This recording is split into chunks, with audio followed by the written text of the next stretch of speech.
Kanchipuram Perumal silk PVR mall road Vijayawada. నమస్తే, welcome to Suman TV. YouTuber Anvesh route మార్చాడు, speed పెంచాడు, gear మార్చాడు. గరికపాటిని నేరుగా టార్గెట్ చేసే పరిస్థితి వచ్చింది. గరికపాటి గారిని నువ్వు ఎప్పుడు పోతావో నేను చెప్తా, నేను బ్రహ్మ అని మాట్లాడుతున్నాడు.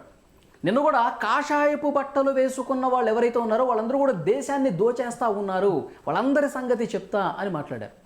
అంటే అన్వేష్ ఎందుకు ఈ విధంగా మారిపోయి వీడియోల మీద వీడియోలు పోస్ట్ చేస్తూ ఉన్నాడు, దీని గురించి మనం క్లియర్గా డిస్కస్ చేసే ప్రయత్నం చేద్దాం. ఈ డిబేట్లో పార్టిసిపేట్ చేస్తూ ఉన్నారు కిరణ్ శర్మ గారు, ప్రముఖ పండితులు, లైవ్లో జాయిన్ అయ్యారు. నమస్కారం సార్. నమస్తే అండి. అలాగే లైవ్ కాల్లో ప్రముఖ అడ్వకేట్, అలాగే ఆంధ్రప్రదేశ్ బీజేపీ అధికార ప్రతినిధి కృష్ణకాంత్ కూడా ఉన్నారు. కృష్ణకాంత్ గారు నమస్తే అండి. నమస్తే సార్. కిరణ్ శర్మ గారు, గరికపాటి గారిని, ఆయన తెలుగు రాష్ట్రాల్లో ఎంతో పేరు ప్రఖ్యాతులున్న ప్రవచనకర్త, వారిని ఉద్దేశించి నువ్వు విష్ణువు, నేను బ్రహ్మ, ఇప్పుడు నువ్వు ఎప్పుడు పోతావో నీ వయసు 65 సంవత్సరాల పైనే ఉంది, అదే నేను బ్రహ్మ కాబట్టి తలరాతలు రాస్తాను నేను కాబట్టి నువ్వు ఎప్పుడు పోతావో చెప్పమంటావా అని ఈ విధంగా మాట్లాడుతూ ఉన్నారు. ఎలా చూస్తారు? ఒకటి, ఎంగిలి ఆకు ఎగిరెగిరి పడుతుంది. ఎంగిలి ఆకు అంటే అన్నం తిన్న తర్వాత ఆకు ఉంటుంది కదా, విస్తర ఆకు ఉంటుంది, అది ఎగిరెగిరి పడుతుంది. దాంట్లో ఆ పళ్ళ నిండా ఉన్నటువంటి, అంటే ఆకు నిండా ఉన్నటువంటి పదార్థాల వల్ల అది అణిగిమణిగి ఉంటుంది. అంటే అన్నీ ఉన్నవాడు అణిగిమణిగి ఉంటాడు, ఏమి లేనివాడు ఎగిరి పడతాడు. నువ్వు బ్రహ్మ ఏంట్రా, అసలు నువ్వెంత, నీ బ్రతుకెంత అనే విషయం తెలుసుకోవాలి కదా. ఇంతమంది చీచి అంటున్నా సరే, అంటే నువ్వు ఏమనుకుంటున్నావు అంటే వీడు కొంతమంది మన వాళ్ళకి తెలియకుండానే ఇది మనము ఇంకా వాళ్ళు స్క్రైప్ చేయలేదు కాబట్టి బలంగా ఉన్నాను అనుకుంటున్నాడు వాడు. ఇంకా 10 లక్షలు 15 లక్షల మంది ఎంతోమంది ఉన్నారు అనుకుంటా వాడికి. నేను చూడలేదు, నేను అన్స్క్రైబ్ చేశాను, రిపోర్ట్ చేశాను నేను. బట్ ఇలా ఉన్న వ్యక్తులకి ఆ బలుపు చూసుకొని, ఆ బలుపుని వీడు వాపుని చూసుకొని బలుపు అనుకుంటున్నాడు. ఆ లేటెస్ట్ వీడియోలో ఆ మాట్లాడే విధానం, ఆ స్టైల్ కూడా మార్చేసి వెటకారంగా. అదే అంటే ఇప్పుడు ఆయన ఏమంటారు అంటే, మన బ్రహ్మశ్రీ, మన పద్మశ్రీ గరికపాటి వారు. ఇంకోటి ఫస్ట్ మీకు విషయం చెప్పాలి, పద్మశ్రీ లాంటి అవార్డు వచ్చిన వ్యక్తికి, అటువంటి బిరుదు ఇచ్చిన వ్యక్తికి మనం తప్పుడు మాటలు మాట్లాడకూడదు అనేది గుర్తుపెట్టుకోవాలి. ప్రభుత్వం వాళ్ళు, కేంద్ర ప్రభుత్వం ఎంతో జాగ్రత్తగా వారికి పద్మశ్రీ బిరుదులు ఇస్తారు. అటువంటి బిరుదులు పొందినటువంటి ఆ వ్యక్తి గురించి నువ్వు హేయంగా మాట్లాడితే అది ప్రభుత్వానికి వ్యతిరేకంగా కూడా వెళ్తుంది. అదొక విషయం తెలియదు వీడికి, తెలియదు, ఆ విషయం తెలియదు. అందరు పద్మశ్రీలు మంచివాళ్ళు అంటే, చెడ్డవాళ్ళు కనుక అయితే పద్మశ్రీ తీసుకున్న తర్వాత చెడ్డవాళ్ళుగా మారితే పద్మశ్రీ రిటర్న్ తీసేసుకుంటారు విత్ పనిష్మెంట్. కాబట్టి అటువంటి వ్యక్తి స్థాయిలో, అంటే అంతటి ఉన్నత స్థాయినటువంటి గరికపాటి వారి అంటే బొటనవేలు వెంట్రుకకి పనికిరాడు వాడు. బొటనవేలు కాదు, చిట్కన వేలు వెంట్రుక, కాలు చిట్కన వేలు వెంట్రుక పనికిరాటువంటి వాడు బ్రహ్మ ఏంటండి? నీ వెటకారపు ఏంట్రా నువ్వు? నీ వెటకారాన్ని వాడు బ్రహ్మశ్రీ గరికపాటి గారితో కాదండి, దేశం గురించి మాట్లాడేవాడు. సరే, గరికపాడారంటే సరే, ఇంకో 50 ఏళ్ళకి ఆయన కాలం చేస్తారు, రైట్. ఆయన కాలం చేసిన సాక్షాత్తుగా విష్ణులోకానికి వెళ్తారు, శివలోకానికి వెళ్తారు, అందులో డౌట్ లేదు. నువ్వు ఎట్లాగో వరాహలోకానికి వెళ్తావు, ఎందుకంటే నువ్వు, మనము ఇవి ఉంటాయి కదా, ఇవి మన సులభ్ కాంప్లెక్స్లు ఉంటాయి కదా మనకి. సులభ్ కాంప్లెక్స్ వెనక మురుగు ఉంటుంది, చూసారా మీరు? వెనక మురుగు వాసన వస్తుంటుంది. అటువంటి దాంట్లో పొరలేటువంటి పంది లాంటి వాడు నువ్వు. ఈ పంది లాంటి నీ జన్మకి బ్రహ్మశ్రీ ఐరావతం మీద కూర్చోగలిగేటువంటి బ్రహ్మజ్ఞానం ఉన్నటువంటి ఆ వ్యక్తికి నీకు పోలికేంట్రా? ఆయన ఐరావతం, ఇంద్రుని వాహన ఐరావతం కూర్చున్నటువంటి ఆ వ్యక్తికి సులభ్ కాంప్లెక్స్ పక్కన బొరదేటువంటి పంది లాంటి నీకు అసలు పోలికుందారా? ఆయన బ్రహ్మ, నేను బ్రహ్మ, నువ్వు విష్ణువు, చాగంటి వారు, ఇంకా ఆయన చాగంటి కూడా తీసుకొస్తున్నారు మెల్లమెల్లగా. అంటే సనాతన ధర్మాన్ని ఎవరైతే గొప్పగా చెప్తున్నారో వారి గురించి హేయంగా మాట్లాడడానికి వాడిని తోచట్లేమి, వాడికి బాగా మతిభ్రమణ కలిగింది. ఇద్దరికి ఒక డిబేట్ చెప్పాను నేను. అన్ని దేశాల్లో రకరకాల పదార్థాలు తిన్నాడు. చేపలు ఒక దగ్గర, కప్పలు ఒక దగ్గర, పాములు ఒక దగ్గర, ఎండ్రకాయలు ఒక దగ్గర, మనిషి మాంసం ఒక దగ్గర. అనవసరమైన వ్యక్తుల దగ్గర కూడా వాడు నిజంగా వాడు మగవాడా కాదని తెలియదు, ఎందుకంటే వాడికి పెళ్లి కాలేదంటారు కొంతమంది, పెళ్ళయింది విడిపోయింది అంటారు కొంతమంది, నపుంసకుడు అంటారు కొంతమంది. బట్ మేబీ నపుంసకుడే అనుకుందాం మనం, తప్పుగా ఏం లేదు, దాని తప్పేముందా అంటే వాళ్ళు కూడా బాధపడతారు, ఆ నపుంసకుడు కూడా బాధపడతారు వాడిని చూసి. మమ్మల్ని అంటగట్టకంటారు వాళ్ళు. వాడు వరహామే, డైరెక్ట్గా వాడు ముళ్ళ పంది లాంటి వాడే. ఇటువంటి పంది ఏంటంటే భారతదేశం పరిస్థితులు పూర్తిగా దిగజారిపోయినాయి.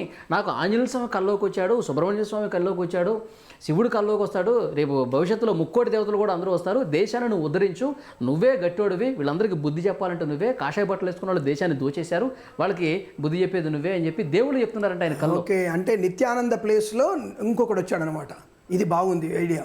అంటే నిత్యానంద లాంటి ప్లేస్లో ఇంకొకటి కూడా వచ్చాడు. అంటే నేనే దేవుణ్ణి నన్నేకి పూజ చేయడం అని చెప్పేసి అనేక రకాలుగా నిత్యానంద లాంటి నిత్యాన్వేష అనేటువంటి వ్యక్తి కూడా వచ్చాడు. నిత్యాన్వేష స్వామి లేదంటే దిగంబర స్వామి లాగా వీడు తయారవుతున్నాడు. అంతే తప్ప అంతకు మించి వీడు ఏం లేదు. అంతకంటే పెద్ద పెద్ద వాళ్ళు కాషాయం కట్టుకున్న వ్యక్తులు ఎంతో మంది దేశాన్ని ఉన్నత స్థితి తీసుకెళ్తున్నటువంటి సమాజంలో మనం ఇప్పుడు ఉన్నాం. అటువంటి వ్యక్తి నువ్వు మాట్లాడేటువంటి మాటకు అర్హత ఉంటుందా? వాడి మతి భ్రమణంతో వీడియోల మీద వీడియోలు చేయడానికి ఏంటండి ఆ ధైర్యం ఏంటి? అదే అండి, ఎంగిలాకు లాంటి వాడు ఎగిరి పడతాడు. ఎంగిలాకు అంటే ఎగిరి పడుతుంది అంతే, అంతకు మించి ఇంకోటి ఏం లేదు దాని గురించి.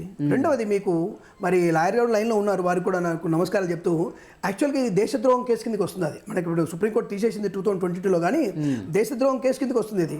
రెండవది రేపిస్ట్ దేశం అని చెప్పి ఒక మాట నడవాడు. సో ఇది తప్పకుండా 372 ఆర్ట్గా ఐపీఎస్ సెక్షన్ కింద ఇది కేసు అవుతుంది. అది దేశంలో రేపు లేకునేటువంటి విషయం వేరే దేశం నుండి చెప్పకూడదు. అది నువ్వు ఈ దేశంలో ఉండి హిందువులే ఎక్కువ చేస్తున్నారు అది ఇంకా అంటే అది మత విద్వేషం లేదు. అది 124A యాక్ట్. అది 124/A యాక్ట్ కింద దాని మీద కేసు ఐపీసీ. అది ఇండియన్ పిల్లల కోర్టు పెద్ద కేసు, అది క్రిమినల్ కేసు అది. సో ఇవన్నీ కూడా ఒక్కొక్క దానికి వాడు కేసులు పెట్టుకుంటూ వాడు కేసులు పెంచుకుంటున్నాడు ఇప్పుడు. కాబట్టి వాడి పతనం ప్రారంభమైంది. నేనంటే నాకు ఇదివరకు నేను చెప్పింది అదే. వాడు ఒక డైలాగ్ కూడా చెప్పాడు, ఎవరో పండిత పుత్రుడు నాకు పిండం పెడతా అని చెప్పేసి. నేనే mister Anvesh, this is Kiran Sharma, చేబిఎం కిరణ్ శర్మ, నేను ఈ పిండం పెడతా అని చెప్పింది. నువ్వు కనుక ఆయన శాపనార్థాలు కూడా పెడుతున్నారండి. రక్తం కక్కుని చచ్చిపోతారు, సర్వనాశనం అయిపోతారు, 2026 నాది నాది, ఎవడు కూడా పనికిరాడు, అందరూ సర్వనాశనం అయిపోతారని చెప్పి శాపనార్థాలు పెడతా ఉన్నారు. ఈ విషయంలో హాస్యాస్పదమైన అంటే జోకర్ లాగా మాట్లాడుతున్నాడు. ఆ జోకర్ చూసి నవ్వుకోవాలి తప్ప మనం ఇంకోటి చేసేది ఏం లేదు వాడికి. అంటే ఒక జోకర్ అంటే ఎవరు కూడా తన గురించి ఉనికిని కోల్పోతున్నటువంటి భ్రమలో పిచ్చితనంతో వాడు ప్రేలాపన చేస్తున్నాడు. దానికి భయపడే వ్యక్తులం కాదు. నీ జాతకు కూడా చెప్పాను. ఒకసారి కృష్ణకాంత్ గారితో మాట్లాడుతున్నాం. కృష్ణకాంత్ గారు ఆయన రెగ్యులర్గా వీడియోల మీద వీడియోలు చేస్తూ ఉన్నాడు. ముఖ్యంగా భారతీయ జనతా పార్టీని టార్గెట్ చేశారని చెప్పి ఒక పెద్ద ఎత్తున చర్చ జరుగుతుంది కృష్ణకాంత్ గారు. ఎందుకంటే కాషాయం పేరు చెప్పుకుని పూర్తిగా దేశాన్ని లూటీ చేసేస్తూ ఉన్నారని చెప్పి మాట్లాడారు. ఇవాళ ప్రవచనకర్త గరికపాటి గారిని కూడా టార్గెట్ చేశారు. ఏంటి మీరు అట్లా ఆయన మాట్లాడుతూ ఉంటారు, మీరు కౌంటర్లు ఇస్తూ ఉంటారు, అంతే తప్ప ఇది ఇట్లా నడిచిపోతూ ఉంటుందా? పర్ఫెక్ట్గా చర్యలు ఎందుకు తీసుకోలేకపోతున్నారని కూడా క్వశ్చన్ చేస్తూ ఉన్నారు. వలి గారు, ముందుగా మీకు సుమన్ టీవీ ప్రేక్షకులకి అండ్ ప్యానలిస్ట్ కిరణ్ శర్మ గారికి నమస్కారం అండి. ఇవాళ రోజు సార్ ఒకటి ఏంటంటే, వాడు చేసిన నిన్న వీడియో చూశాను. అందరూ మామూలుగా వీడు భారతీయ జనతా పార్టీని అంటున్నాడా, కాషాయం అంటే, లేదా ఇంకొక పొలిటికల్ పార్టీని అంటున్నాడా అన్న విధంగా ఇది ఇష్యూ వెళ్తుంది. కానీ యాక్చువల్లీ వాడు వీడియో చూసుకుంటే అది ఒక జూడ్ అనే వాడు, ఇంకో ఎవరో యూట్యూబర్ ఆయన. సో అతను ఈ మధ్య స్వామిమాల వేసుకొని లేకపోతే కాషాయం వేసుకొని ఆయన కొద్దిగా రిలీజియస్ గా కొన్ని వీడియోస్ చేయడం చూసి, ప్లస్ ఇతను మాట్లాడిన వాటి మీద ఒక వీడియో చేశాడు కాబట్టి దానికి రెసిప్రికేషన్ గా ఇతను మాట్లాడినట్టుగా మనకి అర్థమైంది. ఇప్పుడు ఆ ఏజీయుడు స్వామిమాల వేసుకున్నాడా, కాషాయ బట్టలు వేసుకున్నాడు పక్కన పెడితే, ఇప్పుడు గరికపాటి గారిని, చాగంటి కోటేశ్వరరావు గారిని, వీళ్ళందరినీ లాగి మాట్లాడుతున్నారంటే హిందూ సమాజం మీద ఆయన ఏమైనా దాడి చేస్తున్నాడా అని సోషల్ మీడియాలో ప్రచారం ఉంది. 100% సార్, నేను అక్కడికే వస్తున్నాను. ఇప్పుడు అసలు యాక్చువల్లీ నేను కాంటాక్ట్ చెప్తున్నా. అంటే డైరెక్ట్ గా ఒక పార్టీ పరంగా మళ్ళీ మా పార్టీని అన్నాడు అంత ఆడికంత దమ్ము లేదు మా పార్టీని అనేంత డైరెక్ట్ గా, first and foremost thing.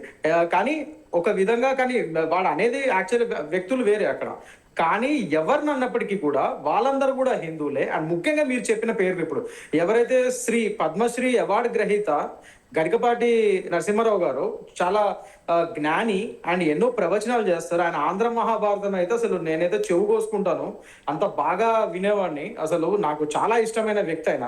So ఆ హిందువులందరికీ ఆయన ఒకరు, చాగంటి కోటేశ్వరరావు గారు ఒకరు, ఇలాంటి గొప్ప వ్యక్తులందరూ మా హిందువులందరికీ ఒక ఎంతో ఇన్స్పిరేషన్ గా, ముఖ్యంగా ఈ సో కాల్డ్ జెన్జీ, ఈ కొత్త జనరేషన్ అందరికీ అసలు హిందూ మతం ఎంతో ఒక గొప్పదనము, దాని యొక్క ఔన్నత్యము, మన కల్చరు, మన సంస్కృతి, దాని గురించి మాసెస్ ఊర్లలో కూడా వెళ్ళే విధంగా ప్రవచనలు ఇచ్చి అంత ఇంపాక్ట్ చూపించిన గొప్ప వ్యక్తులు వీళ్ళిద్దరు. సో అలాంటి గరికపాటి నరసింహారావు గారి గురించి వీడు మాట్లాడతాం అనేది మొత్తం హిందూ సమాజాన్ని అంటున్నట్టే. అది ఖచ్చితంగా మేము పర్సనల్ గానే తీసుకుంటాం యాజ్ ఏ హిందూగా. మేమే కాదు, హిందూ సమాజం మొత్తం పర్సనల్ గా తీసుకుంటుంది. సో భారతీయ జనతా పార్టీ ఒక పార్టీ పరంగా వాడు అన్నాడు అన్నది అప్రస్తుతం సార్. వాడు పార్టీని అయితే అనలేదు అక్కడ. ఆ వీడియో పరంగా వేరే యూట్యూబర్స్ ని ఎవరైతే కాషాయం అంటే ఇప్పుడు లేటెస్ట్ గా జరుగుతున్న చర్చ ఏంటంటే, కృష్ణకాంత్ గారు సీతమ్మ అమ్మవారినే ద్రౌపదిని అన్నప్పుడే ఏమీ లేదు, అసలు ఏమి చేయలేకపోయారు అన్వేష్ని, మరి ఈ ప్రవచనకర్తలు మిగతా సామాన్యుల మీద అంటే ఇంకా ఏం జరుగుతుంది, ఆయన ఏమీ చేయలేరు కదా, ఇలాంటి చర్చ చేస్తూ ఉన్నారు. Sir first and foremost thing చట్టం దాని పని చేసుకుంటూ పోతుంది సార్. మేము ఆల్రెడీ మీకు తెలుసు కరాటే కళ్యాణ గారు కానీ మనందరం మేము కంప్లైంట్ ఇవ్వడం జరిగింది. అండ్ మేడం గారు వాళ్ళ టీం ఇచ్చిన కంప్లైంట్ కి పంజాగుట్ట పోలీస్ స్టేషన్ ఆల్రెడీ వాళ్ళు యాక్షన్ స్టార్ట్ చేశారు. ఇన్స్టాగ్రామ్ ని కూడా వాళ్ళు లెటర్ రాసి పోలీస్ వారు పంజాగుట్ట పోలీస్ వారు they have started the preliminary investigation, ప్రాథమిక దర్యాప్తు మొదలు పెట్టారు. వాడి ఇన్స్టాగ్రామ్ ఐడి అవన్నీ కూడా తీసుకుంటున్నారు. వాడి మీద ఉచ్చు బిగుస్తుంది రోజు రోజుకి. అలానే మనం విశాఖపట్నంలో చూస్తే విశ్వ హిందూ పరిషత్ వాళ్ళు వేశారు మా ఆంధ్రప్రదేశ్ లో. అట్ ద సేమ్ టైం నిన్న ఖమ్మంలో వేశారు. అలానే నేను కరాటే కళ్యాణి గారు దీంట్లో నేను ఇంకో ఐటీ సెక్షన్ 67 ఒకటి పెట్టారు మొన్న పంజాగుట్ట పోలీస్ వారు, మిగతా సెక్షన్ బిఎన్ఎస్ తో పాటు. కాకపోతే ఇక్కడ నేను 67 ఐటీ యాక్ట్ తో పాటు 69A ఐటీ యాక్ట్ 2000 69A అంటే ఏంటంటే వలి గారు డైరెక్ట్ గా మనం వాడి యొక్క సెంట్రల్ గవర్నమెంట్ కి మనము ఈ అథారిటీస్, ఈ local police authorities with the help of nodal officer and state secretary of Telangana వీళ్ళ ద్వారా, అంటే పోలీస్ వారే రాయాలి. అది నేను డైరెక్ట్ గా పార్టీ పర్సన్ రాయడానికి ఉండదు, ఒఫీషియల్ గా గవర్నమెంట్ ఇన్స్టిట్యూషన్స్ రాయాలి. సో వాళ్ళ ద్వారా నేను ministry of electronics and information technology మా సెంట్రల్ మినిస్ట్రీకి ఇది లెటర్ రాయిపిస్తున్నాను. సో తద్వారా ఏంటంటే మన ఐటీ యాక్ట్ 2000 లో 69A అని ఉంటుంది సార్. దాని ద్వారా అది ఏంటంటే సెంట్రల్ గవర్నమెంట్ వాడి యొక్క ఛానల్ ని బ్లాక్ చేయొచ్చు. సో దాని పరంగా కూడా మేము అడుగులు వేస్తున్నాము. అది రేపు మోస్ట్ ప్రాబ్లీ రేపు వెళ్ళి మేము అది కూడా చేయబోతున్నాము.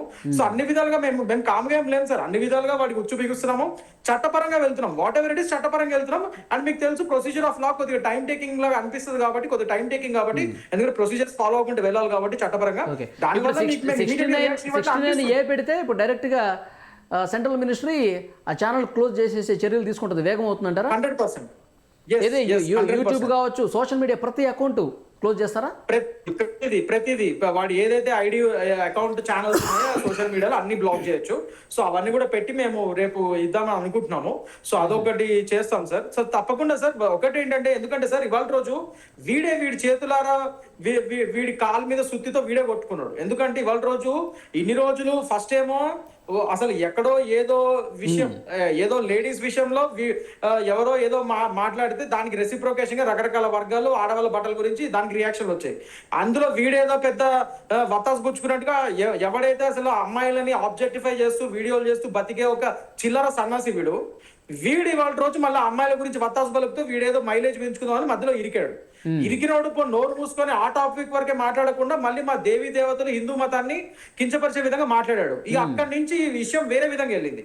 అక్కడి నుంచి అది వెళ్ళిన తర్వాత అప్పటికైనా వాడికి బుద్ధి వచ్చిందా? అంతమంది మనం అన్సబ్స్క్రైబ్ చేశారు, అన్ఫాలో చేశారు, తిడుతున్నారే మా హిందూ సమాజం అంతా మేము దుమ్మెత్తి పోస్తున్నాం అన్న బుద్ధి వచ్చిందా వాడికి? లేదు. మళ్ళీ పైనుంచి కొత్త వీడియోలు చేసుకుని ఇప్పుడు గరికపాటి నరసింహారావు గారి మీద ప్లస్ నిన్న మళ్ళీ కొత్త వీడియోలు నాకు ఆంజనేయ స్వామి కళ్ళకి వచ్చారు, సుబ్రహ్మణ్య స్వామి కళ్ళకి వచ్చారు, తొందరలో వీడికి పంజాగుట్ట పోలీస్ వారు కళ్ళకి వస్తారు, విశాఖపట్నంలో పోలీస్ డిపార్ట్మెంట్ కళ్ళకి వస్తుంది, ఖమ్మం పోలీస్ వారు కళ్ళకి వస్తారు. ముఖ్యంగా మా సెంట్రల్ గవర్నమెంట్ కూడా వీడి బతుక్కి అన్నింటిలో కళ్ళకి వచ్చే విధంగా మేం చేస్తాం సార్. తొందరలో వీడికి మేం కళ్ళకి వస్తాము. దేవుడు కాదు, ఫస్ట్ మేం కళ్ళకి వస్తాం తొందరలో వీడికి. అసలు ఏంటనేది తెలుస్తుంది. గురుగారు మీరు చెప్పండి, ఎందుకంటే ఆయన మీద చర్యలు అంటే చట్టపరంగా ఎట్లా ముందుకు పోవాలనేది అడ్వకేట్లు కావచ్చు దీని మీద ఎక్సర్సైజ్ చేస్తూ ఉన్నారు. అయితే ఆయన మీద వ్యతిరేకత అంటే ఏదో టీవీ ఛానల్లో డిబేట్లో కనిపించడం అంతవరకే పరిమితం అవుతుంది. కానీ గ్రౌండ్ లెవెల్లో అసలు సీతమ్మని అన్నాడు, మా అమ్మవారిని అన్నాడు, ఎంతో పవిత్రంగా మేము కొలుస్తాం, ఇలాంటి భావన జనంలో కూడా ఉందంటారా? జనంలో ఉంది, కరెక్టే. ముందు లేకుండా వాళ్ళు ఉంటారు. ప్రతి ఒక్కరికి ఆవేశం ఉంటుంది. కొన్ని వీడియోల్లో మొన్నటిదాకా మీ మీద మాకు ప్రేమ ఉండింది, ఇప్పుడు మాకు ప్రేమ అనేది తగ్గిపోయింది మీ మీద, మేము మిమ్మల్ని అన్సబ్స్క్రైబ్ చెప్పి లైవ్లో వీడియో చేసి అన్సబ్స్క్రైబ్ చేస్తున్నారు. ఇప్పుడు అది కూడా వీడియో బయటకు వచ్చింది. అది కూడా అమ్మాయి డైరెక్ట్ ఒక అమ్మాయి అన్వేష్ ఇద్దరు కూర్చొని అన్వేష్ మాట్లాడుతున్నాడు. అవి చేసి అనే ఉన్నదాకా మీ మీద ప్రేమ ఉండేది, మాకు ఇప్పుడు మీ మీద ప్రేమ తగ్గిపోయింది, నాకు నచ్చట్లేదు ఇప్పుడు అని చెప్పేసి అన్సబ్స్క్రైబ్ చేసేసింది డైరెక్ట్గా. ఆ వీడియో కూడా మరి ఎవరు పెట్టేదో అది కూడా బయటకు వచ్చేసి నేను చూశాను, పొద్దున రీల్ చూశాను. అంటే వీడికి ఒకటి గుర్తుపెట్టుకోండి, దేవుడు అనగానే డైరెక్ట్గా సీతమ్మ వారు వచ్చేసి మన శాపం పెట్టదు. వాడికి ఈ రకమైన గ్రౌండ్ లెవెల్ నుంచే మనకి స్టార్ట్ అవుతుంది. భగవంతుడు డైరెక్ట్గా వచ్చి కొట్టడానికి మనకి ఎంత పుణ్యం చేసుకున్నామని. పాపాత్మలకి అలాగే కనపడుతుంది, పుణ్యాత్మలకి అలాగే కనపడతాడు దేవుడు. ఎవడి పతనావస్థ అప్పుడు కనపడుతుంది. ఇందాక అన్నట్టుగా పోలీసు వాళ్ళు కలరా కాదు, ముందు వీడికి నరక భటులు కల్లోకి వస్తారు. ఫస్ట్ చావంటే ఏంటి తెలుస్తుంది వీడికి, బతుకున్నప్పుడే వీడికి చావంటే తెలుస్తుంది. ఆ చావంటే తెలిసినప్పుడు వీడికి అరే నేను తప్పుగా చేశాను, నా దేవతల్ని నా ధర్మాన్ని నేను తప్పు, హిందూ అనేది మతం కాదు, హిందూ అనేది ధర్మం, నా ధర్మాన్ని తప్పు మాట్లాడేటువంటి భావన ఒకటోది. రెండవది దేశం గురించి తప్పుగా మాట్లాడాను అని చెప్పి ఒక మాట్లాడాడు. వాడు ఏమంటే థాయిలాండ్ గురించి అంటే మీరు అన్నటువంటి ప్రశ్నకు సమాధానం ప్రతి వ్యక్తిలో కూడా అది వేరే భావన వచ్చేసింది. వాడి మీద ఒక మంచి భావన లేదు. ఎట్టి పరిస్థితుల్లో వాడు భారతదేశానికి రావాలి, జైలుకి వెళ్ళాలి, లేదంటే వాళ్ళకి క్షమాపణ చెప్పాలి, సంథింగ్ వాడి నుంచి నా ధర్మం గురించి నా తల్లి గురించి కరెక్ట్ మాట నేను క్షమించండి అని చెప్పేవాడు. ఎట్లా నాటకీయ పక్కిలతో కాదు. నేను నాటక వాడినా, శివుడు వచ్చాడు, ఆంజనేయ స్వామి కనపడుతున్నాడు, వెనక ఆంజనేయ స్వామి ఉన్నాడు, ఆయన ముందు చెప్తున్నా, తప్పు మాట్లాడినా ఆయన అని చెప్పి ఆయన ఇంత చెప్పినా క్షమించండిరా అంటే క్షమించరేంట్రా మీరు అన్నట్టు డైలాగ్ చెప్తున్నాడు. అంటే వీడియో చేస్తూ ఎండింగ్లో రెచ్చగొడుతూ మళ్ళీ మాట్లాడుతున్నాడు. అటువంటి రెచ్చగొట్టే దీన్ని బట్టి ఆయన హిందూ అని చెప్పుకుంటున్నాడు, భారతీయుడు అని చెప్పుకున్నాడు. కానీ హిందూ దేవుళ్ళ మీద అంటే ఆయన మతానికి సంబంధించిన దేవుళ్ళ మీద ఆయనకి భయం లేదని అర్థం చేసుకోవాలా? ఇందాక చెప్పాడు కదా మనోడు, మన బీజేపీ లీడర్ గారు చెప్పారు, కృష్ణ గారు చెప్పినట్టుగా చిల్లరగాడు వాడు. చిల్లరగాడిని గురించి మనం ఎక్కువగా దాని గురించి వాడి ఉనికిని కాపాడుకుంటున్నాడు. ఎంగిలాంకు లాంటి వాడు, పంది లాంటి వాడు, చిల్లరగాడు అని చెప్తున్నప్పుడు ఇంతకంటే 10 మందిలో ఇంతకంటే హీనమైన ఉండదా? రెండవది, ఒక 100 మంది చెడ్డోడు అంటే ఖచ్చితంగా సమాజం వాడిని చెడ్డగా గుర్తిస్తుంది. మనం దాని గురించి భయపడక్కర్లా. బట్ కొంత లేట్ అవుతుంది, న్యాయం అనేది కొంత లేట్ అవుతుంది తప్ప అంత తప్ప మీరు రాదనుకోవడానికి లేదు. ఇక్కడ ముఖ్యంగా మనం వాడు చెప్పినటువంటి డైలాగ్ ఒకటి, థాయిలాండ్ జీడిపి గురించి మన జీడిపి మాట్లాడతారు వాడు. మరి నీకేమైనా తెలుసారా జీడిపి గురించి అంటే? నీకు మేమందరం అంటే హిందూ ప్రేక్షకులు అంటే ఇండియన్స్ అందరూ కూడా చూసి నీ టీవీలు చూసి నీ యొక్క వీడియోలు చూసి నిన్ను హైప్ చేశారు, నీకు డబ్బులు వస్తున్నాయి. డబ్బులు రాగానే నువ్వు గొప్ప అనుకుంటున్నావారా? కేవలం ఇక్కడ భారతీయుల యొక్క చూడడం వల్ల మాత్రం నీకు వచ్చారు డబ్బులు. మిగతా దేశం రావు. మిగతా దేశం తెలుగు అర్థం కాదు, ఎవడు చూడడు వాడు. అంటే భారతీయుల డబ్బు తినుకుంటూ భారతదేశం గురించి తప్పుగా మాట్లాడుతున్నాను. ఓకే, ఇది చాలా పొరపాటైన విషయం. రెండవది, జీడిపి గురించి మాట్లాడు. అసలు వీడి జీడిపి అంటేనే తెలియదు వీడికి. అసలు దాని గురించి అసలు సరైన అవగాహన లేదు. అక్కడ 2.6 జీడిపి 2024-25లో ఉంది. ఇప్పుడు అది మీరు చూడండి, మీకు ఉన్నటువంటి ఇన్కమ్ దాని ఏమంటారు ఆర్థిక పర్యవేక్షణ సంస్థ వాళ్ళ ద్వారా వచ్చిన ఇన్ఫర్మేషన్లో Thailand going to 1.6% for GDP next ఈ ఇయర్లో రాబోతుంది. ఎందుకంటే అక్కడ టూరిజం కనుక పడిపోయింది అనుకో, ఇట్లాంటి దరిద్రం వల్ల టూరిజం పడిపోయింది అనుకో, వాళ్ళ జీడిపి పూర్తిగా పతనం అయిపోయే స్థాయికి వచ్చేసింది. మన జీడిపి ఎంతరా? మనకున్నది 6.7 నుంచి 7.3కి వెళ్తున్నాం మనం 2026లో. దిస్ ఇన్ఫర్మేషన్ నీకుంది టైమ్స్ ఆఫ్ ఇండియాలో చూసుకోండి ఒకసారి. ఇంతకు నాలెడ్జ్ లేకుండా ఇంత అంతర్జాతీయంగా నేను దేశం ఎదురుగావరా నువ్వు? నా దేశం టాప్లో ఉన్నటువంటి 3rd పొజిషన్ ఉన్నటువంటి దేశం నా జీడిపిలో, ఆర్థిక పరిరక్షణలో గత 15 సంవత్సరాలుగా ఉన్నత స్థాయిలోకి వెళ్తున్నటువంటి దేశం నాది. నా దేశం గురించి నువ్వు పరాయి దేశం వాళ్ళ యొక్క అల్పాచమనం తాగుతూ, అల్పాచమనం అంటే మూత్రము, ఎందుకంటే ఆ భాష రాదు కాబట్టి తప్పుగా అనుకోకండి, పరాయి దేశాల వాళ్ళ మూత్రము తాగుతూ నువ్వు ఇటువంటి స్థాయికి దిగజారిపోతే నీ పరిస్థితి ఎలా ఉంటుంది? మొన్న నా డిబేట్లోనే మీరు ఒక మాట చెప్పారు, ఇది ఇంతకుముందు మనం మాట్లాడుకున్నాం కూడా, ఆయన వీడియోలో కూడా ఆ విషయం చెప్పాడు. ఒక పండితులు నాకు పిండం పెడతా అన్నారు అని చెప్పేసి. థ్యాంక్ యూ పండితులు అన్నాడా? Thank you Anvesh. పండిత పుత్రులు అన్నారు. Very good, thank you, very double thanks అమ్మా. మరి ఏంటి ఆ ప్రాసెస్ ఎప్పుడు స్టార్ట్ చేస్తారు? మరి చెప్తున్నాను కదా, నేను చెప్పాను అక్కడ, నేను చెప్పినటువంటి క్షమాపణ రాకపోతే క్షమిస్తాం. మొన్న ఇంకో టీవీలో అడిగారు, సరే అండి మనం మనవాడు కదా, మనవాడు అంటే మన భారతీయుడు కదా, పాపం మనం వదిలేయడానికి ఏమన్నా ఇంకొక సులువైన మార్గం చెప్పమంటే దాని కూడా ఒక మార్గం చెప్పారు. సరే పోన్లే అని చెప్పేసి, నీ తల్లిదండ్రుల్ని లైవ్లో నిలబెట్టి, నువ్వు ఒక లైవ్లో ఉండి ఒకటే మాట, నీ తల్లి తండ్రి సోదరుడు నీకు ఉంటే పెళ్ళాం, ఆ పిల్లలు లేకపోతే ఇంకా సరే తప్పుగా వదిలేసి ఆడపిల్ల గురించి, నీ వాళ్ళు ఎవరైనా సరే లైవ్లో మా అబ్బాయి చేసింది, మా అబ్బాయి మాట్లాడిన మాట కరెక్ట్ అనిపించురా, నేను క్షమించేస్తాను. నేను కరెక్ట్ అనిపించు, నేనేమంటున్నా మీరు బాగా అర్థం చేసుకోవాలి, కరెక్ట్ అనిపించు, నేను వదిలేస్తా. లేదంటే నువ్వు తప్పకుండా దేశానికి వచ్చి నువ్వు బతికినటువంటి విశాఖపట్నంలో భీమిలోనే నువ్వు నేల మీద మోకాళ్ళ మీద మోకరిల్లి నా తల్లి నా భూమాత పాదాలని తాకి ముక్కుతో తాకి క్షమించమని అడిగి సీతమ్మ చీర కట్టుకోవాలి. చాలా ఎక్స్పెక్టేషన్స్ పెట్టుకుంటున్నారు ఆయన గురించి. వాడు చేపిస్తాం. ఆయన వీడియోలో ఆ వెటకారం చూసారా మీరు? వీడికి చేయకపోయినా వీడి బొమ్మలకి దిష్టి తీయడం, దిష్టి బొమ్మలా తగలబెట్టడం కన్నా వీడికి ఇలాంటి చేయకపోతే నేను ఖచ్చితంగా ధర్మపిండం పెడుతున్నాను. ఎప్పుడు పెడతాం మీరు అడిగారు మీరు. ఇంకో 10 రోజులు టైం ఇస్తాం మనం. అరే వాడు కూడా ఇంకా వెటకారపు తగ్గిస్తాడా పెంచుతాడా అది పెట్టేది మనం ఇక్కడే. మన పాప ఇదే స్టేజ్ మీద 4 మంత్రాలు పిలిపించి, ఏతత్ తిల తర్పయామి, ఏతద్ నామధేయస్య అన్వేష నామధేయ ఏతద్వస్తిల తర్పయామి అని పిండ ప్రదానాన్ని పెడతాను నీకు. 3 పిండాలు పెట్టాను. ఎందుకంటే పాపం వాళ్ళ నాన్నగారు పాప మంచివాడు జీవించి ఉన్నారు, తల్లి పరమ పవిత్రాలు, ఆవిడ ఎప్పుడు తప్పుగా అనుకోదు, ఆడపిల్ల దేవత, నా తల్లి అంటే నా తల్లి కూడా. వీడొక్కడికి పిండం పెడతాం, వీడొక్కడికి ధర్మం. అది కూడా ఏంటి, నీ యొక్క పిండము కుక్కల అల్పాచమనంతో తర్పణం ఇస్తాను రా. కుక్కల అల్పాచమనం అంటే కుక్క మూత్రంతో నీకు తర్పణం కూడా ఇస్తాను నేను, ఇది గ్యారంటీ. ఇంతకంటే ఘోరంగా చేయలేం. ఇలాంటివి చేయడం వల్ల వాడి ఆయుష్ తగ్గుతుంది. మళ్ళొకసారి ఆలోచించరా మీరు? ఆలోచన, నువ్వు నా దేవిని దేవతల్ని అనేటప్పుడు నువ్వు ఆలోచించాలి. నా దేవీ దేవతల్ని ఆలోచించేటప్పుడే నువ్వు అది ఆలోచించుకొని అయ్యో నాకు ఎటువంటి ప్రమాదం వస్తుందని ఆలోచించాలి. నువ్వు ప్రమాదాన్ని ఊహించి కూడా అతనేదో తప్పు చేశాడు, మాట్లాడాడు, మళ్ళీ ఏదో క్షమాపణ అది చెప్పాడో లేదో పక్కన పెడితే ఆయన మీరు పెద్ద మనసు చేసుకుని క్షమించవచ్చు కదా. దేవుని క్షమించాలి, నేను క్షమిస్తా అంటున్నా కదా. ఇప్పుడు న్యాయ చట్టంలో ఒక పరిధి, ధర్మంలో పరిధి ఉంది కదా. ఎప్పుడు క్షమించాలి? అనే తప్పైంది, నేను తప్పన్న సీతమ్మ అని చెప్పి నేను చెప్పిన రూట్లో నువ్వు వచ్చి నాకు తప్పు చెప్పంటున్నా, నేను క్షమిస్తా అంటున్నా కదా. నేను చెప్పిన రూట్లో వచ్చి క్షమించని అడగాలి. నువ్వు వచ్చేసి వెటకారంగా వీడియో చేసి ఇంత చెప్పినా నన్ను క్షమించండ్రా అంటే క్షమించరు మీరు. నాకు సబ్స్క్రైబ్ తగ్గారా, ఒక్కడన్నా తగ్గాడా అన్నప్పుడల్లా 50,000 తగ్గిపోతారు వాడికి, అన్నప్పుడల్లా తగ్గిపోతారు 50,000 మంది. కానీ ఇటువంటి వెటకార మాటలతో కాకుండా అందుకే అంటున్నా, నీ తల్లిదండ్రులని పక్కన పెట్టుకొని ఈ మాటలు చెప్పితే క్షమించేటువంటి, అది కూడా వాళ్ళు ఏంటి మా అబ్బాయి మాటలు మా తప్పు కరెక్టే అని చెప్పినట్టయితే నేను క్షమిస్తాను. ఎందుకు? అప్పుడు నీ సంస్కారం బయటపడతాను, కుటుంబ సంస్కారం. లేదు మీ తల్లిదండ్రులు వచ్చేసి తప్పైనా మా అబ్బాయి క్షమించమని అడిగి వారి బుద్ధి లేని విధవ మన ధర్మాన్ని తప్పుగా మాట్లాడుతున్నారు అని చెప్పేసి పెద్దవాళ్ళని క్షమించడం అడగని చెప్పేసి వాళ్ళు నీకు లైవ్లో బుద్ధి చెప్పితే అప్పుడు నువ్వు మోకరిల్లితే, నేల మీద మోకరిల్లితే నేను క్షమిస్తాను. ఓకే, కృష్ణకాంత్ గారు, భారతీయ జనతా పార్టీలో ఇంకా ఎవరైనా సరే దీని గురించి మాట్లాడుతూ ఉన్నారా? ఎందుకంటే హిందూ దేవతల మీద ఒక్క మాట అన్నా సరే ముందుకు వచ్చి మాట్లాడే పార్టీ ఏదైనా ఉందంటే భారతీయ జనతా పార్టీ. కానీ చాలా కొద్దిమంది కనిపిస్తున్నారండి. ఎందుకని? సార్ ఇప్పుడు ఏనుగు వెళ్తా ఉంటుంది సార్, కుక్కలు అరుస్తూ ఉంటాయి. ఇక ప్రతి కుక్కకి మనం తిరిగి సమాధానం చెప్పాలంటే కష్టం. సో మా పార్టీలో ఆల్రెడీ దీని మీద మేము పెద్దవాళ్ళతో మాట్లాడాము, వాళ్ళు మమ్మల్ని గో హెడ్ అన్నారు. సో నేను కానీ ఆంధ్రప్రదేశ్ నుంచి నేను కానీ తెలంగాణ నుంచి కరాటే కళ్యాణి గారు కానీ మేమిద్దరం భారతీయ జనతా పార్టీ లీడర్సే కదా. సో దాని ప్రకారంగా మేము ఫైట్ చేస్తున్నాం వీడి మీద. ఎందుకంటే ఇప్పుడు ఒక చిన్న వీడు అల్పుడు సార్, ఇప్పుడు పిచ్చుక మీద బ్రహ్మాస్త్రం లాగా వీడి మీద మేము మొత్తం పార్టీ అంతా మీద పడాలా సార్? వీడికి అంత సీన్ లేదు, వీడికి అనవసరంగా వీడి పెద్దవాళ్ళు చేయాల్సిన అవసరం లేదు. ఇలాంటివి చేస్తే ఇంకా పెద్దవాళ్ళు వీళ్ళు చేసినట్టు అవుతుంది మనం. సో అలా కాకుండా మేము సరిపోతాం, మేము చాలు, మా పరంగా మేము చట్టపరంగా వీఆర్ టేకింగ్ యాక్షన్ అని. అదే కదా ఇప్పుడు మేము ఇచ్చిన కంప్లైంటే కదా సార్. ఇప్పుడు భారతీయ జనతా పార్టీ నాయకురాలైన కరాటే కళ్యాణి గారు ఇచ్చిన కంప్లైంట్ ఆధారితంగానే ఇప్పుడు ఇదంతా ముందుకు. అంటే మీరు ఎందుకు అన్నారు సెంట్రల్ మినిస్ట్రీ వరకు వెళ్తుంది, తర్వాత ఛానల్స్ క్లోజ్ చేస్తాం, అది కూడా పిచ్చుక మీద బ్రహ్మాస్త్రం ఎందుకు, వాడేదో వాగాడని చెప్పి సీరియస్ గా తీసుకుంటాం?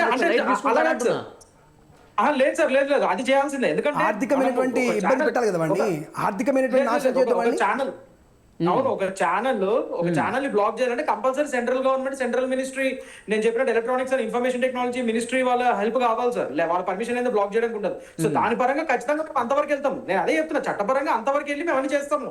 అంతేగాని మీరు అన్న దానికి నేను ఆన్సర్ చెప్తున్నా. అంటే పెద్ద పెద్ద నాయకులు మిగతా వాళ్ళు అందరూ ఎందుకు వీడి గురించి మాట్లాడలే అంటే, వీడు ఒక చిల్లరగాడు, వీడి గురించి అనవసరంగా అందరూ మాట్లాడితే మళ్ళీ వీడి పెద్దోళ్ళు చేసినట్టు అవుతాం. మనకు కావాల్సిన మెయిన్ ఏమిటి తగ్గిపోయి కదా. ఇలాంటి చిల్లరగాళ్ళకి వీడి ఒక ఉదంతాన్ని వేరే యూట్యూబర్స్, ఇతరత్ర సోషల్ మీడియా ఇన్ఫ్లుయెన్సర్స్ ఇలాంటివి ఇంకోసారి చేయకుండా, హిందూ మతం మీద అటాక్ చేయకుండా వీడి ఉదంతాలు ఒక ఎగ్జాంపుల్ గా చూపిద్దామని చెప్పి మేము ఇక ఓపిక జాగ్రత్తగా చట్టపరంగా ఫైట్ చేస్తున్నాం మేము. సో దాని పరంగానే మేము మీరు చట్ట ప్రకారంగా వెళ్తున్నారు. అతని ఛానల్ క్లోజ్ చేయడానికి ఎంత టైం పట్టే అవకాశం ఉంది? మీరు ఒక అడ్వకేట్ కూడా కాబట్టి ప్రాసెస్ మొత్తం ఎన్ని రోజులు పట్టే అవకాశం ఉందంటారు? సార్ మామూలుగా ఇప్పుడు ప్రాథమిక ఇన్వెస్టిగేషన్ జరుగుతుంది కాబట్టి మినిమం చార్జ్ షీట్, ఇప్పుడు ఇన్వెస్టిగేషన్ అయిన తర్వాత మనం విత్ ఎవిడెన్సెస్, విట్నెస్లు అన్ని కలిపి మనం చేసేసరికి చార్జ్ షీట్ ఫైల్ చేయడానికి 3 months పడుతుంది సార్. 90 days టైం ఉంటుంది. సో మినిమం 3 months అయితే టైం ఇవ్వాలి మనం పోలీస్ వారికి. దాంతో పాటు ఈ 3 months లోనే మేము ఇవి కూడా మేము ఏదైతే ప్రయత్నాలు ఇప్పుడు చెప్పానో అవి కూడా మేము చేసి దాని ప్రకారంగా మేము we're trying to reach out to the central electronics, అదే ministry of electronics and information technology, central government మినిస్ట్రీకి. సో దాని పరంగా మేము వీడి ఛానల్ బ్లాక్ చేసే విధంగా మేము అడుగులు వేస్తున్నాం సార్. సార్ ఇంకోటి నేను ఒకటి చెప్తాను. అంటే ఇప్పుడు ఒక మాట ఇప్పుడు ఆయన విదేశాల్లో ఉన్నాడు కాబట్టి అతన్ని పట్టుకొని ఇండియాకి తీసుకొచ్చి అరెస్ట్ చేసి ఇది పెద్ద తతంగం కాబట్టి ఛానల్ క్లోజ్ చేసేస్తే ఇతనికి పనిష్మెంట్ ఇచ్చినట్టే అని భావిస్తున్నారా?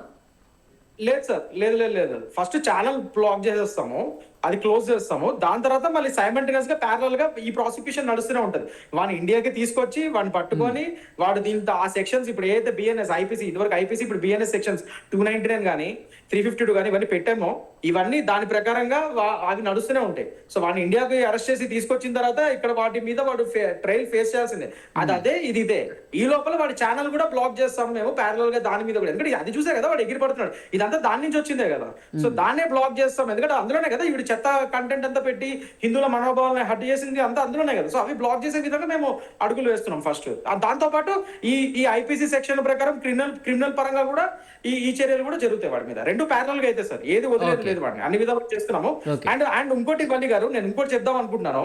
వీడు మనం పదే వీడు హిందువా కాదా, హిందూ ముసుగులో చేస్తున్నాడా అని మనకి రకరకాల డౌట్లు తలెత్తుతున్నాయి. సో మా టీము మామూలుగా ఎతికి ఇది సోషల్ మీడియాలో కొన్ని వీడి రీల్స్, పాత రీల్స్ కొన్ని చేయడం జరిగింది. వీడు ఆ రీల్స్ లో క్లియర్ గా అన్యమత దేవుణ్ణి క్లియర్ గా పొగుడుతూ క్లియర్ గా ఇది చేస్తూ, మీరు వింటే ఇది ఎస్ ఎస్ దేవుడి సృష్టించడము ఆని సాంద్రముంది ప్రభువైన ఆయన వారి సృష్టించడము హల్లెలూయా. ఇది విన్నారు కదా. ఇంకోటి చూడండి, ఒక్క నిమిషము. సో దాంతో పాటు ఇంకో వీడియో కూడా తీశారు మా వాళ్ళు, మా టీము. ఓకే, పైప్ లైన్ కలితే అంటేసి అంటే నాకు పైప్ లైన్ ఎవరు ఇచ్చారో మీ అక్కడికి తెలుసు. ఎన్ని సంవత్సరాల నుంచి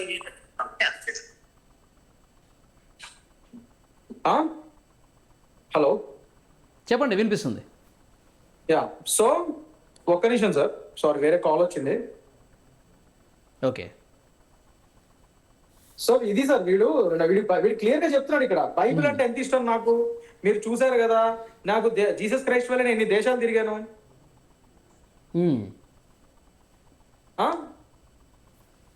ఒక్క నిమిషం సార్, 1 సెకండ్, సారీ. దేవుడికి ఆజ్ఞ లేకుండా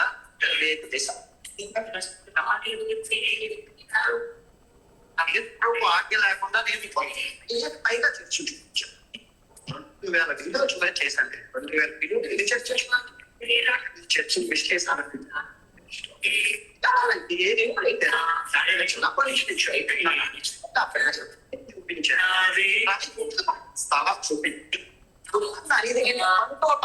విన్నారు సార్. ఓకే, సో వీడు బేసికల్లీ వేరే అన్య మతస్థుల దేవుళ్ళ గురించేమో అంత చక్కగా పెట్టి, దేవుడు ఆజ్ఞ లేనిదే నేనేం చేశాను, దేవుడు ఆజ్ఞ యేసు ప్రభు దయ వల్ల నేను ఇన్ని దేశాలు తిరిగి ఇన్ని చూపించగలిగాను, ఆయన అన్ని పవిత్ర స్థలాలు అంటే వాళ్ళ చర్చిలో అవన్నీ చూపించగలిగాను అని చెప్పి క్లియర్ గా చెప్తున్నాడు. అండ్ దేవుడిది అది అక్కడ మెక్సికోలో అనుకుంటా, I think south American country అది, అక్కడ ఫేమస్ జీసస్ క్రైస్ట్ బొమ్మ అది, విగ్రహం అది. సో అక్కడికి వెళ్ళి వీడు హల్లెలూయా అది సాంగ్ కూడా క్లియర్ గా వాడుతున్నాడు. సో అందులో ఒక బూట్ దొరికిందా వాడు పాడేటప్పుడు? సో వేరే మతాల విషయాల్లో వీడు చాలా జాగ్రత్తగా చక్కగా పొగుడుతూ చేస్తున్నాడు. మరి మన దేవుడి దగ్గరకు వచ్చేసరికి చాలా వెటకారంగా, ఇంత కూడా రెస్పెక్ట్ లేకుండా మాట్లాడుతున్నాడు. పైనుంచి మళ్ళీ నేను హిందువుని అని చెప్తున్నాడు. సో దీన్ని బట్టి మనకి ఏమర్థమవుతుంది, వీడు నిజంగానే అసలు హిందువా, లేకపోతే హిందూ మస్కులో అన్య మతస్థుడు కింద కన్వర్ట్ అయిన వేరే మతస్థుడా? వాళ్ళు ఇచ్చిన ఫండింగ్స్ తో వెనకాల నుంచి వాళ్ళు ఇచ్చే ఇల్లీగల్ ఫండ్స్ అవన్నీ చూసుకొని వీడు విర్రవిగుతూ మన మతం మీద అటాక్ ఏమైనా చేస్తున్నాడా? ఇలాంటి వాటిలో కూడా దర్యాప్తు జరగాలి. ఇప్పుడు ఇవన్నీ చూస్తుంటే ఒకసారి కిరణ్ శర్మ ఇవన్నీ కూడా రేపు ఇవ్వబోతున్నాను పోలీస్ వారికి.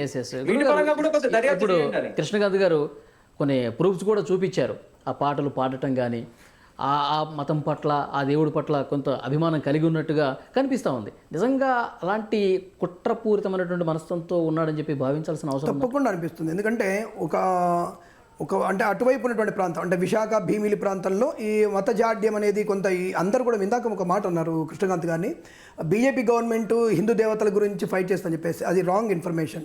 బీజేపీ ప్రభుత్వం ఎప్పుడు కూడా హిందూ దేవతల కోసమే కట్టుకొని ఉండదు. అక్కడ ముస్లిమ్స్ గురించి పోరాడుతుంది, క్రిస్టియన్స్ గురించి పోరాడుతుంది, అన్ని దేవతల గురించి పోరాడుతుంది తప్ప సనాతన ధర్మం అనేది వేరు. బీజేపీ పార్టీ వేరు, సనాతన ధర్మం వేరు. కాబట్టి ఈ ధర్మానికి పార్టీకి సంబంధం ఎక్కడ ఉండదు. కాబట్టి ఈ సనాతన ధర్మం అనేది తప్పకుండా మేము విశ్వసించే దేవుళ్ళ గురించి తప్పుగా మాట్లాడితే, ఒకప్పుడు ఉపేక్షించిన సమాజం పోయింది, ఇప్పుడు ఉపేక్షించే సమాజం లేదు. ఇప్పుడు దాని గురించి ఎవరు తప్పు మాట్లాడినా చీల్చి చెండాడేటువంటి స్థాయికి చేరారు. అది అన్వేష్ గాడు కానీ ఇంకోటి కానీ ఎవడైనా సరే ఇప్పుడు ఉపేక్షించే స్థాయి లేదు, అయిపోయింది. దాని గురించి తాగిపోయినాం. కాబట్టి దాన్ని ఎక్కడ ఖండించడానికి సిద్ధంగా ఉన్నాం. మీరు అన్నట్టుగా వీడు చేసేది, ఇప్పుడు నేను అన్నట్టుగా భీమిలి వైపు అంతా కూడా ఈ మన హిందువులని పూర్తిగా వాళ్ళు పరాయి మతాల వారికి మళ్లించే దిశగా ఎక్కువగా మీకు జరుగుతుంది. ఆంధ్ర ప్రాంతంలో తూగో జిల్లాలు కానివ్వండి, పాగో జిల్లా కానివ్వండి, విశాఖపట్నం వైపు కానివ్వండి, అనేకమైనటువంటి వ్యక్తులు ఈ క్రిస్తాని మతంలోకి వెళ్ళిపోయారు. ఖచ్చితంగా వెళ్ళిపోయారు. దాంట్లో భయంతో కొంతమంది, భక్తితో కొంతమంది, ఆశ కొంతమంది వెళ్ళిపోయారు. సరే, ఈ విషయంలో కొంతమంది దాని గురించి వేరే చర్చలు పెడతారు. లోపల రానివ్వట్లేరు, బయటకు వెళ్ళినట్టు ఇది ఒక కొత్త చర్చ. అంటే ఇలా వెళ్తున్నందుకు ఎందుకు వెళ్తున్నారా అంటే, వాళ్ళు అసలు వచ్చేసి మిమ్మల్ని గుళ్ళోకి రానియారు, అందుకే మీరు ఇటు వచ్చేసేయండి, మీకు ఆలింగనం చేసుకుంటాం, మీరు మమ్మల్ని ముద్దు పెట్టుకోండి, మా యొక్క దేవుడిని ముద్దు పెట్టుకోండి, కాళ్ళు ముట్టుకోండి, కాళ్ళని ముద్దు పెట్టుకోండి అని చెప్పేటువంటి వెటకారపు ఇవన్నీ కూడా వాళ్ళకి సులువైన మార్గాలు. ఇప్పుడు ఒక దేవాలయానికి వెళ్ళాలంటే కట్టుబాటు నియమాలు ఖచ్చితంగా ఉంటాయి. అక్కడ వెళ్ళడానికి కట్టుబాటు నియమాలు ఏం లేవు. అక్కడ ఋతుస్రావం వచ్చినా, ఇంకోటి వచ్చినా, మైలు వచ్చినా, పురుడు వచ్చినా వారి వారి దేవతలకి విగ్రహాలకు పూజ చేసుకోవచ్చు, విగ్రహాలు లేకుండా పూజ చేసుకోవచ్చు. కాబట్టి సులువైన మార్గం కాబట్టి వెళ్ళడం.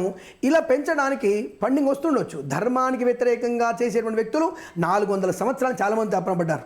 400 ఏళ్ళ నుంచి ఈ ధర్మాన్ని నాశనం చేయడానికి కంగణ కట్టుకున్న వాళ్ళు చాలా మంది ఉన్నారు. సో కాబట్టి ఆ విషయంలో 300 సంవత్సరాలు ముస్లిం పాలన, 190 సంవత్సరాలు బ్రిటిష్ వాళ్ళ పాలనలో ఎంతో ధర్మాన్ని నాశనం చేయడానికి పూనుకున్న ఇప్పటికీ సంభాజీ లాంటి, శివాజీ లాంటి వ్యక్తులు లాంటి వాళ్ళు చాలామంది మమేకమై ఇప్పుడున్నటువంటి వ్యక్తులు చాలామంది కూడా, ఇప్పుడు కృష్ణకాంత్ గారు కానివ్వండి, కరాటే కళ్యాణ్ కానివ్వండి, ఇంకెవరైనా సరే ఇటువంటి వ్యక్తులు కూడా సంభాజీలు, ఝాన్సీ రాణులు అవ్వచ్చు. అవ్వద్దని ఏం లేదుగా, ధైర్యంగా నిలబడ్డారు ముందుకు వచ్చేసి. ఇక్కడ అందరూ రావాల్సిన అవసరం లేదు. పిచ్చుకమే బ్రహ్మాస్త్రలాగా. ఆఫ్టర్ ఆల్ వాడెంత, వాడు బతికెంత, దానికి మాలా అంటోళ్ళం ఎక్కువ. వాడు న్యాయంగా చట్టంగా వాళ్ళు పోరాడుతుంటే ధర్మబద్ధంగా నేను వాడికి అంటే వాడి నైతిక విలువలు తెలుసుకోవడానికి ప్రయత్నం చేస్తూ, ఇంకా వాడి టైం ఇస్తూ, ఆ నైతిక విలువల్ని దిగదార్చుకోకుండా ధర్మాన్ని నువ్వు మళ్ళీ తలకెత్తుకొని నేను తప్పు చేశానన్నటువంటి భావనతో కనుక వస్తే క్షమించేటువంటి అవకాశం ఉంటుంది, నేను చెప్పిన మార్గంలో వస్తే. లేదా మీకు తప్పకుండా ధర్మపీఠం పదే పదే ఏం చెప్తున్నా అంటే వాడి ఆయుష్ని తగ్గించే ప్రయత్నం చేయబోతున్నా నేను. ఇలా ధర్మపిండం పెడితే తగ్గుతుంది ఆయుష్. వాడి ఆయుష్ తగ్గితే వాడు బుద్ధి వక్ర బుద్ధి కాస్త సక్కర బుద్ధిలోకి వెళ్తుంది. కాబట్టి ధర్మబద్ధంగా నేను పోరాడతాను, నేను చేసే పని నేను చేస్తాను. నేను అదే దేవాలయంలో కూడా వాడి పతనం గురించి అనొచ్చు. మీరు అనొచ్చు, చాలా మంది ఇప్పుడు పాపం కొంతమందికి బాధ వస్తుంది, ఏమండి వాడిని చనిపోవడానికి పూజ చేస్తారు. చనిపోవడానికి పూజ చేయను, వాడిని బుద్ధి బాగడానికి పూజ చేస్తాను. ఏమని? నీచ అదే ఆయుష్ తగ్గడానికి పిండం పెడతాను. ఎందుకు? వీడు కనుక మళ్ళీ 1 రోజుల్లో 2 నెలల్లో ఈయన చెప్పినట్టుగా సారీ చెప్పకపోతే, నాటకీయ పక్షిలో నువ్వు సారీ చెప్పకపోతే, మళ్ళీ చెప్తున్నా ఇక్కడ అనకూడదు, వెధవన డాష్ అనుకొని గుర్తుపెట్టుకో. నిందా చెప్పాను, సులభ కాంప్లెక్స్ పక్కన ఉన్నటువంటి బురదలో పొందేటువంటి పంది నువ్వు, జాగ్రత్త, నీ ఆయుష్ తగ్గడానికి పిండం పెట్టడం ఖాయం చెప్తున్నాను. కృష్ణకాంత్ గారు ఫైనల్గా ఏం చెప్తారు చెప్పండి. సార్ నేను చెప్పేది ఏం లేదు సార్. ఇందాక కిరణ్ గారు ఒక మాట అన్నారు, హిందూ బీజేపీ అంటే అన్ని మతాల కోసం పోట్లాడుతుంది, హిందూ మతం ఒకటే కాదు అని. బట్ అట్లాగా అది okay, being a political party మేము అన్ని మతాలని సమానంగా చూస్తాము. అఫ్ కోర్స్ మాకు మైనారిటీ మోర్చా ఉంది, మా national spokesperson is a Muslim, Shehzad Poonawalla, అదంతా ఓకే. కానీ హిందుత్వం పరంగా చూసుకుంటే, హిందుత్వం గురించి ఇవాళ రోజు దేశంలో ఏదైనా గట్టిగా పోట్లాడే ఒక పొలిటికల్ పార్టీ ఉందంటే అది బీజేపీ మాత్రమే. అది ప్రథమ స్థానంలో ఉంటుంది, అందరికీ తెలుసు. అదొకటి మాత్రం ఒకసారి చెప్దాం అనుకుంటున్నాను. సో ఎక్కడ హిందువుకి అన్యాయం అయినా, ఎక్కడ హిందువుకి ఏ దేశంలో ఎక్కడైనా అన్యాయమైనా బీజేపీ పార్టీ ముందుంటది. దానికోసం మా వంతు మేము కృషి చేస్తాము, మేము ఫైట్ చేస్తాం. సో దానికి అనుగుణంగానే ఇవాళ రోజు నేను గానీ, కరాటే కళ్యాణ్ గారు కానీ ఇంత ముందుకు వచ్చి కొట్లాడుతుంది. అందుకే కదా ఇప్పుడు దాని వల్లే కదా కేసు 69A కొత్త సెక్షన్ కూడా చేరుస్తాము రేపేనా? యా అవును సార్, ఇది ఐటీ యాక్ట్ 2069A కూడా మేము పోలీస్ వాళ్ళ ద్వారా, ఇప్పుడు పోలీస్ వారి పంజగుట్ట పోలీస్ వారిని రిక్వెస్ట్ చేసి అది సెంట్రల్ గవర్నమెంట్ కూడా వాళ్ళ ద్వారా, తద్వారా నోడల్ ఆఫీసర్, వీళ్ళ నుంచి నోడల్ ఆఫీసర్ కి, nodal officer to chief secretary నుంచి అలా చేసుకుంటూ అది వెళ్ళాలి. ఒక ప్రక్రియ ఉంటుంది, కొద్దిగా టైం టేకింగ్ ఉంటుంది. బట్ మేము దాన్ని కూడా పర్సూ చేస్తున్నాము. దాని ద్వారా ఏంటంటే అప్పుడు, ఎందుకంటే కేవలం సెంట్రల్ గవర్నమెంట్ కి మాత్రమే ఈ సోకాల్ ఛానల్స్ ని బ్లాక్ చేసే హక్కు ఉంటుంది. స్టేట్ లెవెల్లో, డిస్ట్రిక్ట్ లెవెల్ ఉండదు, అది స్టేట్స్ లెవెల్లో ఓన్లీ సెంట్రల్ గవర్నమెంట్ కి ఉంటుంది ఆ హక్కు, ఆ పవర్. సో అందుకు ఆ పవర్ ని ఉపయోగించాలంటే మళ్ళీ అది కూడా నేను కళ్యాణి గారు డైరెక్ట్ గా పార్టీ పర్సన్స్ అయినంత మాత్రం డైరెక్ట్ వేయడానికి ఉండదు. అది ఒక క్లియర్ గవర్నమెంట్ ఇన్స్టిట్యూషన్ ద్వారానే పంపించాలి. అది పద్ధతి, ప్రక్రియ, ప్రొసీజర్ ఆఫ్ లా. సో దాని ప్రకారంగా అందుకే కొద్దిగా టైం పట్టొచ్చు. బట్ దాన్ని పర్సూ చేసి అది కూడా చేసే విధంగా మేము చేస్తున్నాము. దాంతో పాటు వాడు ఛానల్ ని బ్లాక్ చేయడమే కాకుండా దాంతో పాటు ఈ ఐపీసీ సెక్షన్లు వీటి పరంగా కూడా వాడికి శిక్షలు ఖరారయ్యే విధంగా మేము చేస్తాం సార్. ఖచ్చితంగా వాడిని ఇండియాకి రప్పిస్తాము. He has to face the trial of law. దాని పరంగా మేమైతే ఫైట్ చేస్తాం. చూద్దాం సార్, నెక్స్ట్ పరిణామాల గురించి కూడా మాట్లాడదాం. నెక్స్ట్ మీరు ఏదైతే చేస్తా ఉన్నారో ఆ ప్రక్రియ ఎంత వేగంగా అవుతుంది దాని గురించి కూడా మనం నెక్స్ట్ డిబేట్స్ లో మాట్లాడదాం. Thank you very much Krishnakanth గారు. గురుగారు మీకు కూడా థ్యాంక్ యూ వెరీ మచ్. ఈ వీడియో చూస్తున్న ప్రతి ఒక్కరూ కూడా రియాక్ట్ అవ్వండి. నాన్వేష్ తన యూట్యూబ్ ఛానల్లో కావచ్చు, ఇన్స్టాగ్రామ్లో కావచ్చు, ఇంకా పోస్టులు పెడతానే ఉన్నారు. ప్రవచనకర్తల్ని తిడతా ఉన్నాడు, తాను బ్రహ్మస్వరూపం అని చెప్పుకుంటా ఉన్నాడు. సో ఈ మొత్తం వ్యవహారానికి సంబంధించి ఏమంటారు మీరు? మీ రియాక్షన్ కూడా కామెంట్ బాక్స్లో తెలియజేయండి. Thank you.